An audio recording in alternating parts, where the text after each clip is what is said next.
नमस्कार दोस्तों, स्वागत करते हैं हमारे चैनल पंडित जी भोजपुरिया में। आज हम बात करेंगे भारत बंद को लेकर।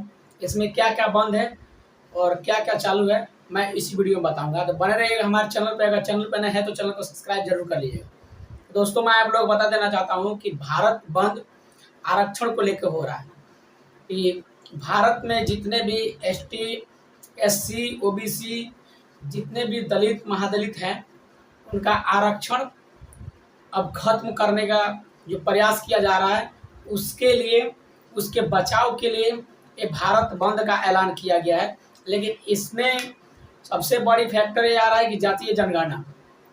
विपक्ष लगातार कोशिश कर रहा है कि जातीय जनगणना कराया जाए और दलित महादलितों की संख्या और उनकी जातीय के आधार पर एसटी, ओबीसी सबका चयन जो है वो हो सके। तो इसके वजह से आरक्षण को लेते हुए बहुत सारे नेता, जैसे कि चिराग पासवान, तेजस्वी यादव, बहुत सारे जो है वो नेता जो है सामने आए हैं उभर के और लगातार कोशिश कर रहे हैं कि 21 तारीख को जो भारत बंद में है वो फैसला जो है उसको रद्द कर दिया जाए और जैसे था पहले आरक्षण, और आरक्षण हमेशा की तरह बना रहे और दलित और महादलितों का आरक्षण मिले।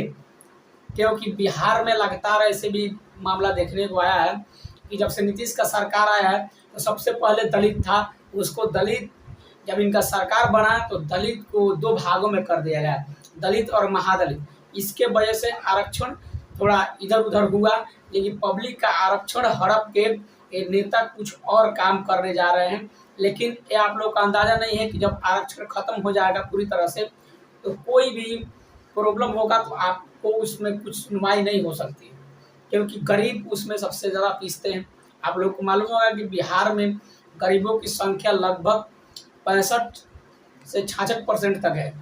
अब इसमें आप समझ सकते हैं कि अगर एसटी, ओबीसी, जितने भी ये दलित महादलित हैं, वो आखिर कहाँ जाएंगे, किसके दरवाज़ा खटखटाएंगे। इसके वजह से लेके कल पूरे भारत में जो है सरकारी दफ्तरें, स्कूल, कॉलेज जितने भी हैं सब बंद रहेगा। जितने भी सिस्टम है सरकारी, हर सिस्टम बंद रहेगा। लेकिन मैं आप लोग बता देना चाहता हूँ, इसमें आपका रोजगार का जो क्षेत्र है वो हमेशा चालू रहेगा। और भारत बंद है वो बिल्कुल शांतिपूर्ण तरीके से और संविधान को एक नज़र देखते हुए ये चलेगा और बिल्कुल जो शांतिपूर्ण तरीका है उसके हिसाब से लगातार कोशिश किया जाएगा कि ये भारत बंद और जो इनका दलितों और महादलित को आरक्षण को लेके जो सुप्रीम कोर्ट का जो फैसला आया था उसको वापस लेने के लिए ये बिल्कुल किया जा रहा है। और देखिए आगे क्या होता है कि कल अगर एक सुप्रीम कोर्ट के फैसला अगर वो रद्द हो जाता है कि आरक्षण जैसे पहले था वैसे सिस्टम होना चाहिए, तो समझ लीजिए कि भारत बंद का जो प्रमाण है वो बिल्कुल सफलतापूर्वक सबको मिल जाएगा। और आशा करते हैं कि सरकार दलित और महादलित का भी ख्याल रखेगी और इसका आरक्षण हमेशा बरकरार रखेगी। आप इससे क्या समझते हैं, कमेंट बॉक्स में जरूर बताइएगा कि दलित और महादलितों का आरक्षण जो है वो रद्द किया जाए या उनको मिलना चाहिए या नहीं मिलना चाहिए। कमेंट बॉक्स में जरूर बताइएगा। मिलते हैं किसी नेक्स्ट वीडियो में किसी और जानकारी के साथ। तब तक के लिए दीजिए इजाजत। जय हिंद।